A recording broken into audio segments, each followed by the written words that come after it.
Hello दोस्तों, कैसे हैं आप लोग। अभी तक आपने पिछले दो वीडियो में देखे कि कलयुग कैसे चलता है और कलयुग में चलने वाली मनुष्य सभ्यता कैसे चलती हैं। आज हम देखेंगे इस वीडियो में कि हमारा सौरमंडल आकाश का गगन कैसे सौरमंडल कैसे चलता है। और उसमें जो दो तीन द्वार होते हैं, सूर्य द्वार, चंद्र द्वार और राहु द्वार। तो उन तीनों द्वारों से कैसे देवता और असुर अपनी सभ्यताओं का निर्माण करते हैं और उनको कैसे प्रभाव डालते हैं। तो चलिए देखते हैं इसमें जो आप अभी जो चित्र देख रहे हैं, तो उसमें ऊपर जो बैगनी का चित्र है वो है हमारा देवताओं का लोग जो नक्षत्र द्वारा यहाँ से अपना प्रभाव डालते हैं।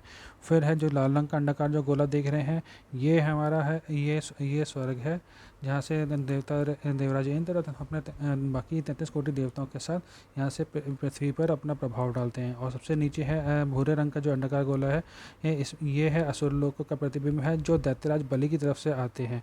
जो पीले रंग का गोला है वो सूर्य है, नीले रंग का जो गोला है चंद्रमा है, और हरे रंग का अंडाकार पृथ्वी है। पृथ्वी से ही ये तीनों लोग चार युगों के अनुसार इनकी दूरी होती है। तो जैसे आप ये देख सकते हैं जिनकी पिंक जो चार अंडकार बने हैं, ये चारों अपने युग के अनुसार अपने अपन दूरी बनाते हैं। तो अब जैसे हमने पिछले वीडियो में देखा था कि इसमें जो हमारा जो सौरमंडल में कि जो पृथ्वी होती है, जैसे जैसे इसमें मनुष्य सभ्यता ख़त्म होती है तो वो पृथ्वी आगे की तरफ खिसकती है। और जैसे जैसे आगे खिसकती है तो सभ्यता ख़त्म होती है, तो फिर चरण का निर्माण होता है।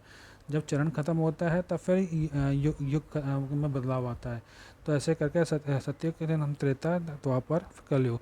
तो अब इसमें जो आप सबसे बड़ा चक्र देख रहे हैं वह सतयुग का है, फिर से छोटा त्रेता युग, और फिर सबसे छोटा द्वापर और सबसे छोटा कलयुग होता है। तो ये जो पृथ्वी जो आगे की तरफ खिसकती है, ये जो खिसकने का जो होता है, ये स्वर्ग से द्वारा ये देवराज इसमें प्रभाव डालते हैं, उसको आगे बढ़ाते हैं, धकेलते हैं, जिससे कि आगे पृथ्वी आगे की तरफ सूर्य की तरफ बढ़ती चली जाती है। तो इस धर्मानुसार आगे बढ़ाते हैं। तो जैसे जैसे धर्म के आगे सभ्यता का अंत होता है तो धर्मानुसार इंद्र उसको आगे की तरफ खिसका देते हैं। तो ये जो दबाव है, ये इसका कार्य ये हमें धर्मानुसार ये देवराज इंद्र स्वर्ग के मार्ग से ही करते हैं।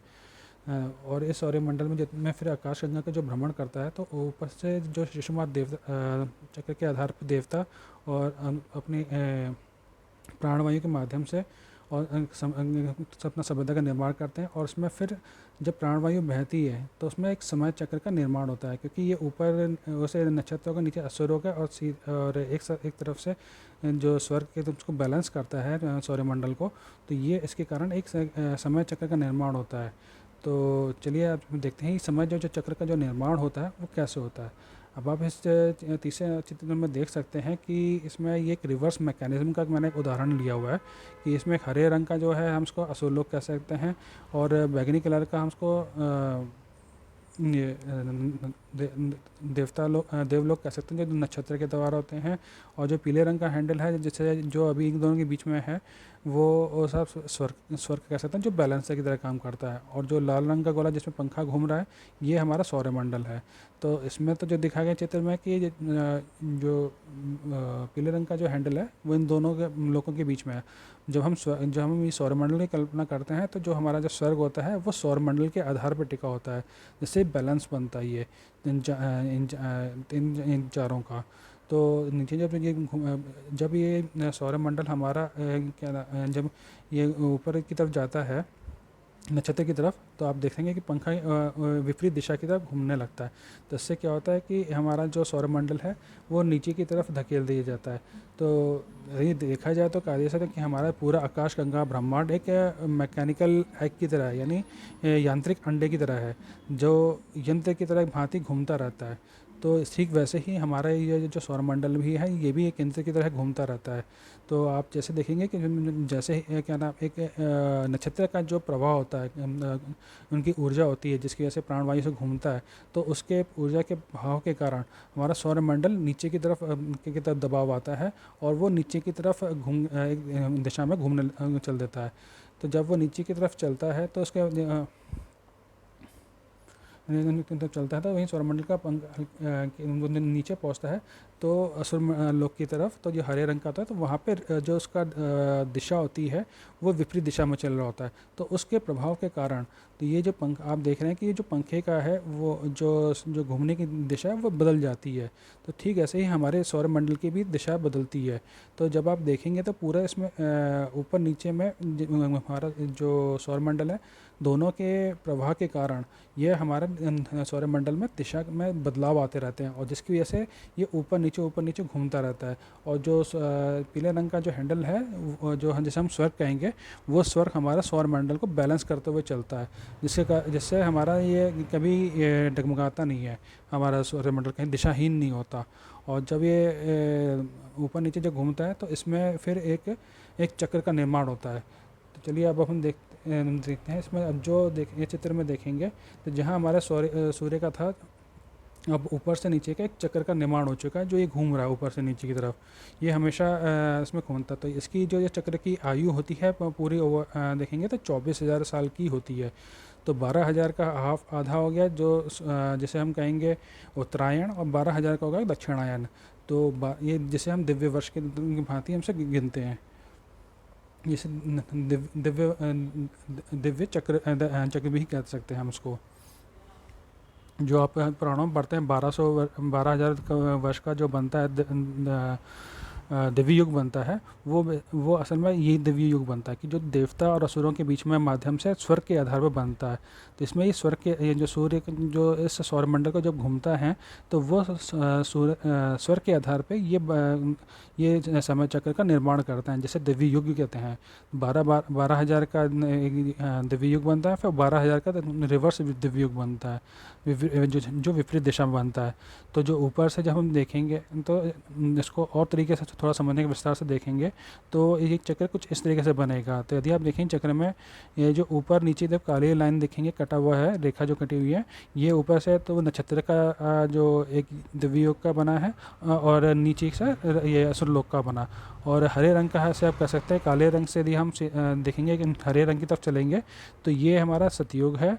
और फिर सतयुग से फिर हरे रंग की लाइन से चलेंगे तो नीले रंग के मध्य में पहुँचेंगे, तो ये हमारा त्रेता युग का काल बनता है। और नीले रंग के से चलेंगे और भूरे रंग तक, तो ये हमारा द्वापर युग का काल बनता है। और फिर भूरे रंग से लेकर फिर वापस नीचे की तरफ आएंगे काले रंग में, तो ये हमारा बनता है कलयुग। और ठीक वैसे ही विपरीत दिशा में जब चलेंगे तो फिर अब ये कलयुग से ही दोबारा शुरुआत होती है। कलयुग से फिर काले रंग से चलेंगे भूरे रंग तक एक कलयुग होता है, और फिर भूरे रंग से चलेंगे नीले रंग में तो ये द्वापर, और फिर नीले रंग से चलेंगे हरे रंग में तो ये हमारा त्रेता, और फिर हरे रंग से चलेंगे ऊपर की तरफ से तो ये सत्युग हो गया। और जो इसमें दो ऊपर नीचे की तरफ आड़ी, इसमें लाल रंग की जो रेखा दिख रही है, ये हमारे अयन होते हैं। जब हम ऊपर से नीचे की तरफ आते हैं तो ये दक्षिणायन की तरफ हो जाता है, और जब नीचे से ऊपर की तरफ जाते हैं तो उत्तरायण का निर्माण होता है। तो ये दो अयन होते हैं, जो ये भी दोनों का जो होता है काल होता है 12,000 वर्ष का होता है, दिव्य वर्ष का। तो यदि आप देखेंगे, आप देखेंगे कि 12,000 का एक चक्रीय बन रहा है, 12,000 का एक चक्रीय बनता है, और दोनों में फिर एक एक अयन बनता है। तो दोनों को मिलाने से 24,000 का दिव्य वर्ष बनता है, और जिसमें दो अयन बनेंगे, दक्षिणायन और उत्तरायण का। अब आप इस चित्र में देख सकते हैं कि जो हमारा सौरमंडल है, जब ये ऊपर से नीचे, नीचे से ऊपर की तरफ जाता है तो उसमें थोड़ा सा बदलाव इसमें एक आता है कि क्योंकि ये जो दिव्य चक्र दिव्य युग बनता है, ये सूर्य के आधार पर बनता है। तो सूर्य ही ऊपर नीचे उसमें घुमाता है पूरे सौरमंडल को। तो इसमें थोड़ा सा यदि आप देखेंगे, यदि जो मैंने युग बना है 4 युग का, दो जो चक्र बनते हैं, तो उस चक्र के हिसाब से आप देखेंगे तो थोड़ा थोड़ा नीचे की तरफ झुकाव बनता चला जाता है।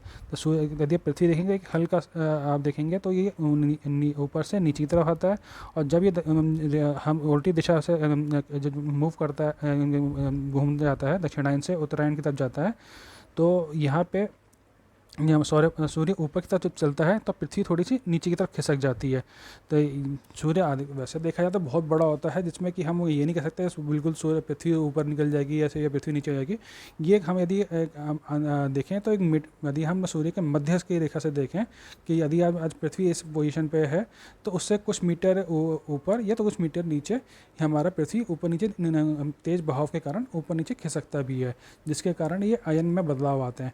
और परंतु साथ ही साथ जब ये ऊपर नीचे जब तेज़ प्रवाह से मिलता है तो ये धीरे धीरे जो हमारे जितने भी चक्र होते हैं, कोर कहेंगे, जिसके सूर्य का कोर हो गया, पृथ्वी का कोर हो गया, ऐसे जितने भी ग्रहों के कोर होते हैं उनमें भी बदलाव आता है, क्योंकि वो एक अति वेग उससे प्रभाव प्राण के वायु से उसे टकराते हैं, जहाँ जो दोनों ही विपरीत दिशा में चल रहे होते हैं। ऊपर से देवताओं का जो नक्षत्रों के द्वारा घूम रहा है और नीचे असुर के लोग के द्वारा जो प्राणवायु आ रहा है वो विपरीत दिशा में होता है, जिसके कारण ये जो हमारे कोर होते हैं सभी ग्रहों के और सूर्य के, तो वो विपरीत दिशा में आते हैं। तो जब ये नीचे की तरफ आते हैं या ऊपर की तरफ आते हैं तो वो उस अति वेग के होने के कारण ये धीरे धीरे कम उनकी धीमी गति होती है, और जब ये कुछ 100 साल 200 कुछ साल 100 साल बीत जाते हैं तब फिर ये अयन में बदलाव, जब ये अयन बदलता है तब ये भी विपरीत दिशा में मूव कर जाते हैं। तो उस कारण, क्योंकि जो एक एनर्जी उनको जो प्राण शक्ति के द्वारा उनको जो ऊर्जा मिली है उसके कारण ये रिवर्स हो जाता है। तो ये दोनों अयन की एक खासियत है कि इन दोनों अयन पे एक तो दिशा भी बदलती हैं, और इनके साथ साथ जो उनकी जो प्राणवायु की जो ऊर्जा है जिसके कारण ये दिशाएं बदल जाती हैं, और इसके कारण पूरे सौरमंडल में आप कभी जब भी देखेंगे रिकॉर्ड में हर 12,000 वर्ष में या 24,000 वर्ष में कोई ना कोई प्राकृतिक आपदाएं जलवायु परिवर्तन बड़े विकराल रूप से होते हैं। जैसे आप हम अभी आज की तारीख में देख रहे हैं 2023 में कि यह सूर्य का जो बदलाव देख रहे हैं, तो ये हर 12,000 वर्ष में होते हैं, जिसके कारण सूर्य का थोड़ा सा टूट गया है या ऐसा कुछ हो रहा है रिवर्स में, पृथ्वी का कोर रुक गया है, या आप देख रहे हैं सुनते हैं न्यूज़ में कि ये रिवर्स होने वाला है। तो वो जैसा कारण है वो ये कारण इसका ये हमारा सौरमंडल में जो अयन बदल रहा है, अभी हम दक्षिणायन से उत्तरायण की तरफ मूव कर रहे हैं, तो इसके कारण ये बदलाव आ रहे हैं। तो ये इसका बहुत बड़ा कारण होता है कि ये बदलाव हर 12,000 साल में ये बदलाव आते हैं। तो ये इसका प्रमुख कारण होता है। तो चलिए अब अब इसमें फिर ये प्रश्न भी उठता है कि जब ये रिवर्स में ये मैकेनिज्म का है तो इस संपर्क में आते हैं, तो जैसे हम गियर में देते हैं तो तुरंत चेंज हो जाता है, तो इसमें चेंज क्यों नहीं हो पाता है? तो ये इसमें कई सौ साल क्यों लगते हैं? इसका कारण होता है कि हमारी जो एनर्जी होती है, जैसे आप देखेंगे जापान की मेट्रो स्टेशन ट्रेन देखेंगे तो हवा में उड़ चलती है, तो ऐसे ही हमारा सौरमंडल हवा में चल रहा होता है, हवा में ही ये प्राणवायु में ही ये बदलाव आते हैं। तो जब ये अति वेग से घूम रहे थे, कई हज़ारों किलोमीटर की रफ्तार से ऊपर से नीचे की तरफ आ रहा होता है, कई प्रति सेकंड की रफ्तार से, तो जब अति वेग से आता है तो उसको जो इसकी गति है उसकी रुक के फिर वापस विपरीत दिशा में घूमने के लिए, तो उसको करने में ही कम से कम कई 100 साल निकल जाते हैं उसको होने में। तो इसलिए कभी जो अयन होता है वो बिल्कुल नीचे पे या बिल्कुल ऊपर नहीं होता, वो हमेशा काफ़ी गैप के बाद आता है। तो ये यही कारण है कि जो लालन की जैसे मैंने दिखाई थी चित्र में रेखा, वो काफ़ी गैप के बाद आई थी। तो सेम ठीक वैसे ही हमारा जो कलयुग का मध्य निकला था दिव्य चक्र का, काफ़ी 100 साल निकलने के बाद, यानी यदि हम आज की तारीख देखें तो ये हम कह सकते हैं कि इस कलयुग खत्म हो चुका है दिव्य चक्र का, अब हम द्वापर में हैं। तो उसमें उस कारण ये द्वापर के युग में आके यहाँ पे अयन चेंज हो रहा है अब हमारा।